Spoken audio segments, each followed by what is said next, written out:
Bienvenidos nuevamente a otra escena del crimen. Estas historias están basadas en expedientes policiales de casos reales novelados. Pónganse cómodos y prepárense para disfrutar de otra horrible entrega en su canal favorito. La escena del crimen de hoy nos conduce a Lima, en Perú. Corre el año de 1986. Es entonces cuando una serie de escalofriantes y macabros sucesos mantuvo en alerta a las autoridades y causó auténtico pánico en la población. Los vecinos, aterrados, no se atrevían a abrir contenedores de basura o pasear cerca de solares o vertederos, por miedo a encontrarse con algo muy desagradable, ya que decenas de cuerpos horriblemente mutilados habían sido depositados por alguien en este tipo de lugares. Ángel Díaz Balbín fue el principal sospechoso, acusado de haber perpetrado estos crímenes, ya que 9 años antes ya fue detenido por cometer unos asesinatos de características similares. La policía, angustiada por la falta de pruebas, tomó una serie de decisiones que acabarían convirtiendo este caso en un caso único en la historia criminal reciente a nivel mundial. Nuevamente, hemos novelado esta historia para un mayor deleite de nuestro público. Acomódense y disfruten de esta nueva entrega, dedicada a El descuartizador de Lima.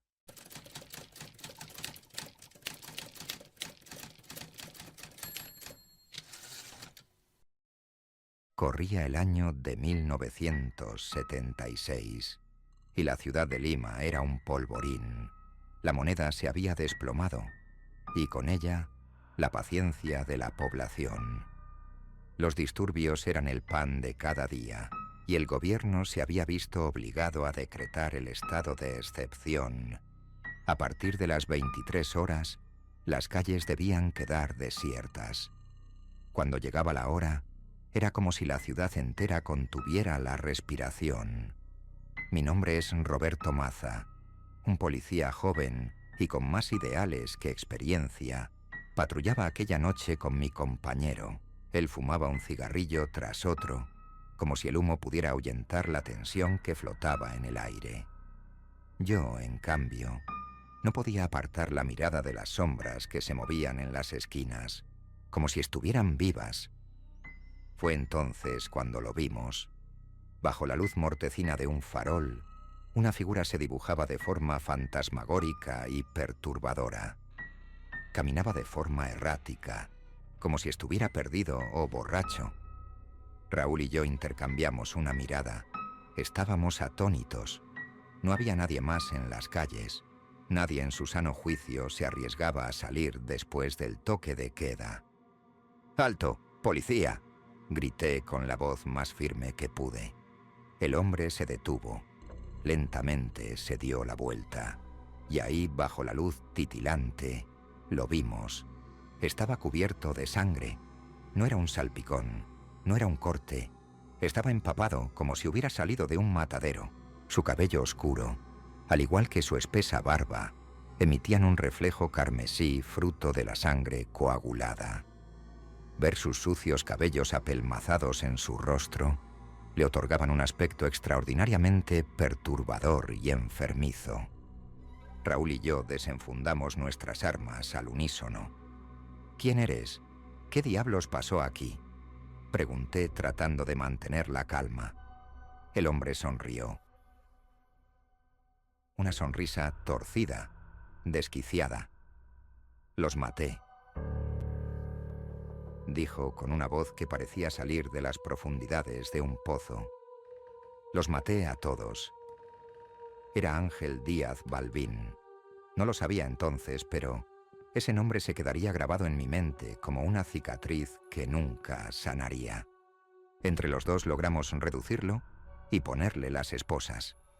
Pero aquella noche, mientras lo llevábamos a la comisaría, sentí que nuestro pasajero no era alguien normal. No era solo la sangre, no era solo su confesión, era su mirada, vacía pero al mismo tiempo llena de algo que no podía describir, algo que me heló la sangre. Pasaron casi 10 años desde aquel incidente. Prácticamente ya había enterrado ese suceso en lo más profundo de mi memoria. Pero en diciembre de 1985, una pesadilla aún peor iba a desencadenarse. Nada podía hacerme intuir lo que aquella fría noche nos tenía reservado. Yo estaba en la comisaría, apurando mi segundo café, cuando entró una muchacha muy alterada. Lloraba, temblaba, y sus palabras salían entrecortadas. Mi amiga, Mirta García, se fue con un hombre hace horas y no ha vuelto. Lo describió. Se trataba de un tipo alto, fuerte, de barba negra espesa y pelo oscuro. Esa descripción me sonó, pero no supe por qué. Tras escuchar el testimonio de la chica, seguimos sus indicaciones y esa misma noche encontramos el cuerpo. Fui uno de los primeros en llegar a la escena. El olor era lo primero que te golpeaba, un hedor dulzón, metálico, que se te pegaba a la garganta y no te soltaba. El cuerpo estaba en un descampado, cerca de un vertedero. Descubrimos horrorizados que Mirta había sido torturada y desmembrada. Su rostro era prácticamente irreconocible.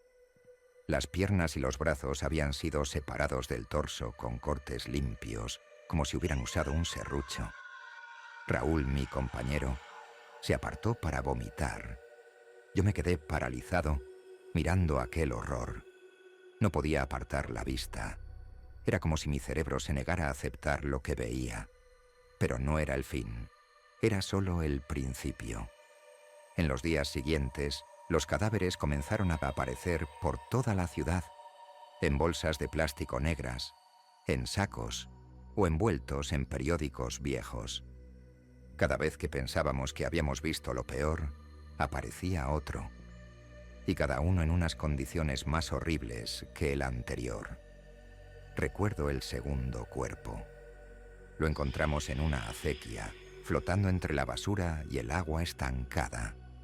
Era una mujer joven, aunque era difícil decirlo por su estado. Le faltaba la cabeza. El cuerpo había sido cortado con la misma precisión que el de Mirta.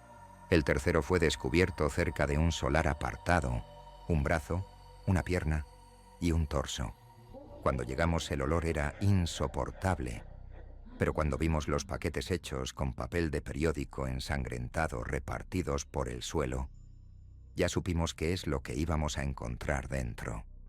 Los primeros días fueron terribles. En poco tiempo teníamos ya 7 víctimas, pero para principios de enero, la cifra de cadáveres había ascendido a más de 20, y cada uno era igual o más espantoso. El 27 de enero de 1986, todo cambió. Una profesora del barrio de San Roque nos llamó. Había visto a un hombre lanzar un saco enorme y pesado en un vertedero. Lo describió: alto, fuerte, de barba negra espesa y pelo oscuro. La misma descripción que nos dio aquella chica. Fuimos al vertedero y ahí lo encontramos. El saco, pesado, húmedo, con un olor que no olvidaré jamás. Lo abrimos y ahí estaba, un torso femenino. Le faltaban el brazo y la pierna izquierdos. No había lugar a dudas. Esto era obra del mismo asesino. El hombre de barba oscura y pelo negro. Aquel al que la prensa ya nombraba como el descuartizador de Lima. Fue al poco tiempo cuando Alfonso Díaz, el psicólogo del centro penitenciario, irrumpió en comisaría. «Es Ángel Díaz Balbín», dijo alterado. El nombre resonó en mi cabeza como un trueno. «Miren, las fechas», gritó nervioso a la vez que ponía sobre la mesa un montón de papeles. Se trataba de los registros de entrada y salida de los presos que disfrutaban de libertad condicional. Tras revisarlos, nos quedamos paralizados. Un vértigo sacudió mi mente mientras comprobaba que, una tras otra, todas las fechas en las que Ángel Díaz Balbín había salido del presidio, había aparecido una nueva víctima. Y lo que era aún peor, Su descripción encajaba perfectamente con él. En pocos minutos salimos varios coches patrulla en su búsqueda. Fue sencillo dar con él. Lo detuvimos. Pero una vez en la comisaría, supe que estábamos en problemas. No teníamos pruebas sólidas, solo coincidencias, solo sospechas. Nuestras 2 testigos, cuando las reclamamos, se negaron a colaborar y no alegaron motivo alguno. Ambas estaban aterrorizadas, y eso suponía un peligroso problema. Y Ángel, ese maldito, solo sonreía. Una sonrisa lúgubre, macabra, como si supiera que no podíamos hacer nada. «Tienen 72 horas», me dijo mi superior. «Si no confiesa, tendremos que soltarlo. 72 horas, 3 días. 3 días para conseguir que un monstruo confesara sus crímenes». Lo observé a través del vidrio de la celda. Estaba sentado, tranquilo. Sabía perfectamente qué estaba sucediendo. Y entonces, un sargento irrumpió en la sala y nos gritó un nombre: Mario Poggi. Él le hará confesar.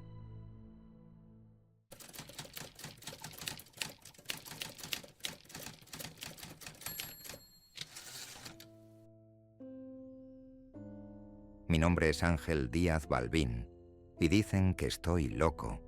Lo dicen desde que era un niño, desde aquel día en que me di un golpe en la cabeza.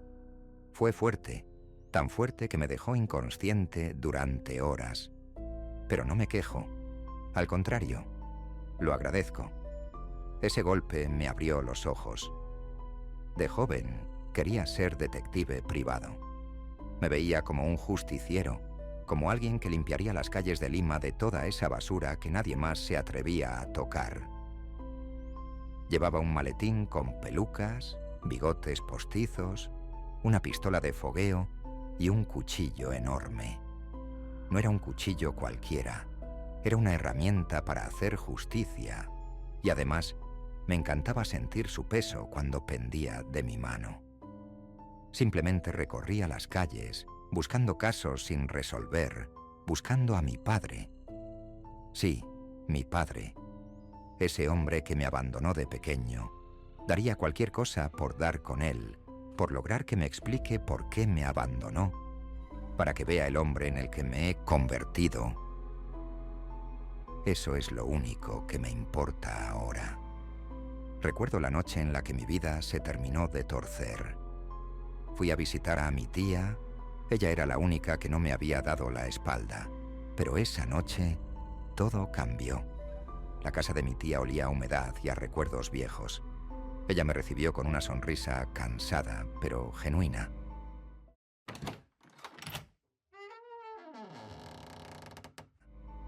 «Ángel, qué sorpresa», dijo abriendo la puerta de par en par. «Pasa, pasa». Entré. La casa era pequeña, modesta, muebles viejos, paredes descascaradas, pero limpia. Olía a café recién hecho. Me senté en el sofá y ella se acomodó frente a mí, con una taza en las manos. «¿Cómo estás, muchacho?», preguntó con esa voz suave que siempre me calmaba. «Bien», mentí. «Sobreviviendo». Ella asintió, como si entendiera. Y tal vez lo hacía. Mi tía siempre había sido la única que parecía ver más allá de mi fachada. La única que no me trataba como a un loco. Ella suspiró, y por un momento hubo un silencio incómodo. Luego habló de nuevo. «Ángel, sé que no es fácil para ti, sé que nunca lo ha sido, pero tienes que entender que tu padre... Bueno, él tenía sus razones». Me quedé helado. ¿Qué diablos estaba diciendo? ¿Razones? ¿Qué razones podía tener para abandonarme, para dejarme en la miseria mientras él se esfumaba como un cobarde? «¿Qué sabes tú de eso?», pregunté, tratando de mantener la calma, pero sintiendo cómo la ira comenzaba a hervir en mi interior. Ella bajó la mirada, como si supiera que había dicho algo que no debía. «Ángel, no es tan simple», dijo con voz temblorosa. «Tu padre, él no era perfecto, nadie lo es, pero no era un monstruo. ¿Y qué eres tú, su defensora?», espeté levantándome del sofá. ¿Desde cuándo sabes algo de él? ¿Desde cuándo mantienes contacto con ese maldito? Ella no respondió. Solo me miró con esos ojos tristes que de repente me parecieron falsos, hipócritas. Y entonces lo entendí. Lo entendí todo. Ella había estado en contacto con él. Durante todos estos años, mientras yo vagaba por las calles, buscándolo, obsesionado con encontrarlo, ella lo sabía, y no me lo dijo. ¿Cuánto tiempo?, pregunté con la voz temblando de rabia. ¿Cuánto tiempo has sabido dónde está? Ángel, por favor, dijo levantándose también. Dime, grité golpeando la mesa con el puño. La taza de café se cayó, rompiéndose en 1000 pedazos. La miré esperando una respuesta que sabía que no iba a gustarme. Hace unos años, confesó. ¿Me contactó? Dijo que quería saber de ti, pero me hizo prometer que no te lo diría. Dijo que no estaba listo. ¿No estaba listo?, repetí con una risa amarga. ¿No estaba listo? ¿Y tú le hiciste caso? ¿Tú, que supuestamente eras la única que me entendía? La ira me consumió. No podía pensar, no podía razonar. Solo sentía el calor de la traición quemándome por dentro. Y entonces lo vi. El cuchillo. Mi cuchillo. Lo tenía en el bolso, como siempre. Lo saqué y ella retrocedió, pero ya era demasiado tarde. La apuñalé, una y otra vez. No sé cuántas veces. Luego maté a mis primos. No sé por qué. Tal vez para no dejar testigos. O tal vez porque en ese momento todos me parecían traidores. Esa noche Lima estaba bajo toque de queda. Nadie podía salir después de las 23 horas. Pero yo sí. Yo deambulaba por las calles vacías, con la sangre seca en mis manos, hasta que me encontraron. 2 policías jóvenes, asustados. Yo confesé los asesinatos y me detuvieron. ¿Por qué no? No tenía nada que perder. Ellos no entendían. No podían entender. Más tarde, intentaron relacionarme con otro caso. Investigando mi entorno, habían encontrado el cadáver de una mujer italiana. Había sido torturada y descuartizada. Pero no tenían pruebas contra mí, y yo no iba a darles ninguna. Solo pudieron condenarme por lo de mi tía y mis primos. 25 años de cárcel. Pero no era tonto. Sabía que si colaboraba, si me portaba bien, pronto me dejarían salir. Y así fue. A los 9 años me dieron la libertad condicional. Solo tenía que firmar y someterme a algunas evaluaciones psicológicas, pero esos policías vagos nunca estaban, nunca me vigilaban. Así que era libre, libre para hacer lo que quisiera, y lo hice. Ahora estoy aquí, de nuevo en las dependencias policiales, esposado, sentado en una silla en una sala de interrogatorios. Me acusan del asesinato y descuartizamiento de unas 20 personas. Pero igual que la vez anterior, sin mi confesión no tienen nada. Solo coincidencias y sospechas. Me regodeo pensando en lo mucho que voy a disfrutar viendo a estos inútiles volverse locos, intentando probar cualquier cosa en mi contra. Pero no obtendrán nada.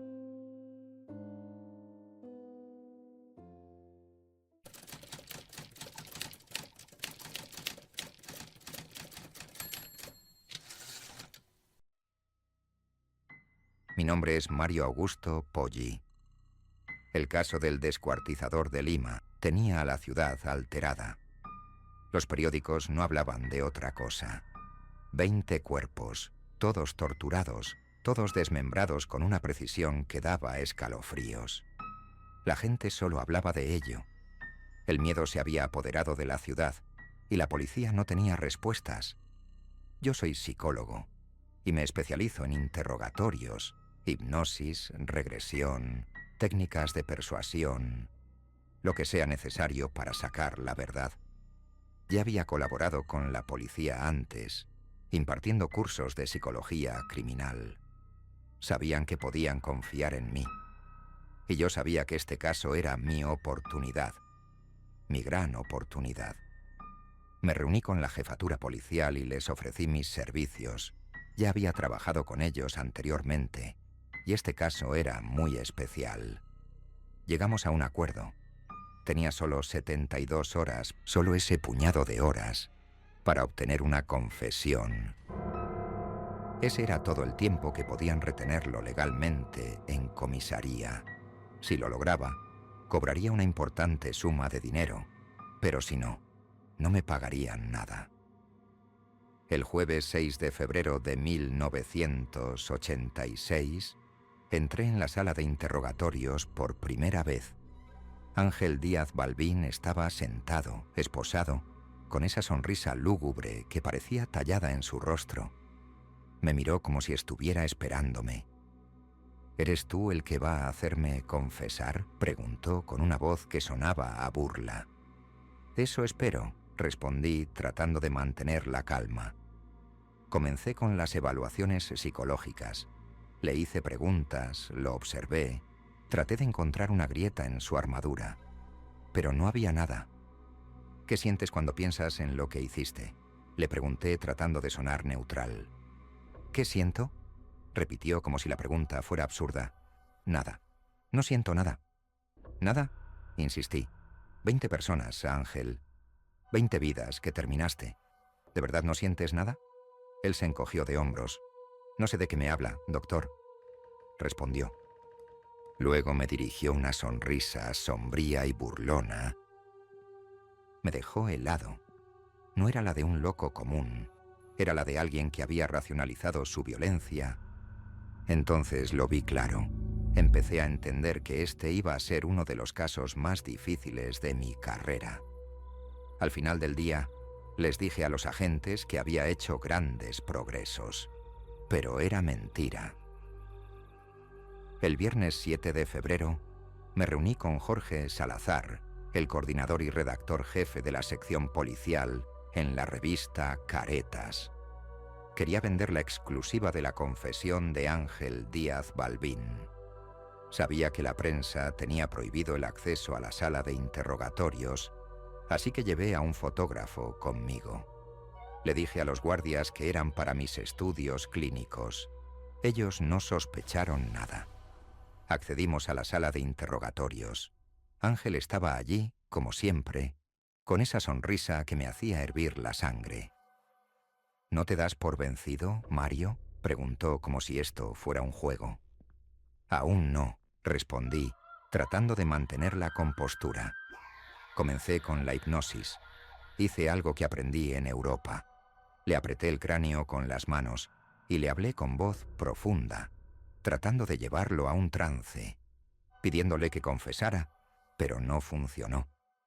«¿De verdad crees que esto va a funcionar?», preguntó burlándose. «Esto es ridículo». Eso me sacó de quicio. Pasé a la provocación. Lo insulté, lo humillé, le dije las cosas más repugnantes y ofensivas que se me ocurrieron. Pero nada, solo esa maldita sonrisa.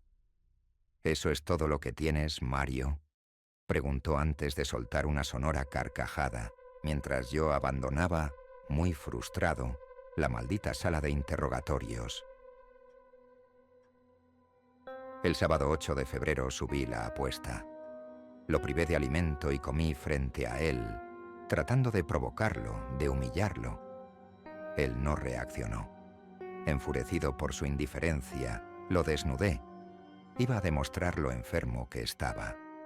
Le mostré una mano amputada dentro de un frasco de formol, tratando de excitarlo sexualmente. Pero él solo la miró, con esa calma que me ponía enfermo. «Buen trabajo», dijo elogiando la amputación. «Muy limpio». Eso me sacó de quicio. ¿Cómo podía estar tan tranquilo? ¿Cómo podía burlarse de mí así? La policía perdió la paciencia. Me exigieron resultados. Solo teníamos 72 horas y ya habíamos consumido 48. El tiempo se agotaba y yo no tenía nada. El domingo 9 de febrero empezó mal. La revista Caretas había publicado en portada las fotografías que hicimos el día anterior en la sala de interrogatorios. Eso enfureció al departamento de policía. Tenía 24 horas, ni un minuto más. Luego sería despedido para siempre y expuesto ante la prensa. Solo de pensarlo me temblaban las manos de furia. Solo tenía un día más. Tras varias horas reunido con Ángel, me presenté ante la policía con unos dibujos y unas figuritas de barro que Ángel había hecho durante la sesión. Representaban cuerpos humanos mutilados a los que les faltaban miembros. Para mí, era la prueba definitiva de su culpabilidad, pero la policía no opinaba igual. «Necesitamos una confesión ya», me respondieron. Me sentí como un fracaso. La sensación de que todo se me escapaba de las manos era insoportable. Me reuní con Ángel desesperado. Leí pasajes de la Biblia. Lloré. Me arrodillé ante él. Le imploré que confesara. Pero él solo sonrió. Esa maldita sonrisa. El tiempo se agotaba. No podía permitir que ganara. Pensé rápido, confusamente. Les pedí a los guardias que abandonaran la sala. Les dije que iba a intentar una última hipnosis regresiva y necesitaba intimidad. Ellos dudaron, pero al final accedieron. Me quedé a solas con Ángel. Lo miré, y él me miró, divertido. Entonces lo desnudé violentamente. Yo también me desnudé, tratando de excitar al monstruo. No funcionó, y eso me enfureció todavía más. Así que, cegado por la furia y aprovechándome de que Ángel estaba esposado, lo tumbé boca abajo en el frío suelo de la celda. Tomé mi cinturón, lo enrosqué alrededor de su cuello y tiré de él con fuerza. Con un pie le pisé la cabeza. Grité: «¡Ya no matarás a nadie, maldito!». No recuerdo bien lo que pasó después. Entré en una especie de trance que solo se rompió con el estallido seco que emiten las grabadoras de voz encendidas. Cuando el casete llega a su fin, él no se movió. Ya estaba muerto. Me vestí lentamente, con las manos temblorosas. Cuando salí de la habitación, la policía me estaba esperando. «¿Ya tienes la confesión?», preguntaron. «Salvé a la humanidad», grité con los ojos desorbitados. «Acabé con el monstruo». Entraron en la celda y lo encontraron. Ángel Díaz Balbín, desnudo, con un cinturón alrededor de su cuello. Ya no sonreía. Aparecí en los medios, con lágrimas en los ojos y sosteniendo una enorme cruz con mis temblorosas manos, afirmando que Ángel Díaz Balbín era un monstruo y que había librado a la sociedad de un asesino enfermo y retorcido. Un par de días más tarde, estando yo en comisaría, esposado, y a la espera de recibir noticias sobre mi juicio, escuché algo en la radio que me provocó un súbito vértigo. Horrorizado, escuché como en las noticias contaban que en un vertedero de Lima, una vecina había encontrado, dentro de un saco, un nuevo cadáver descuartizado.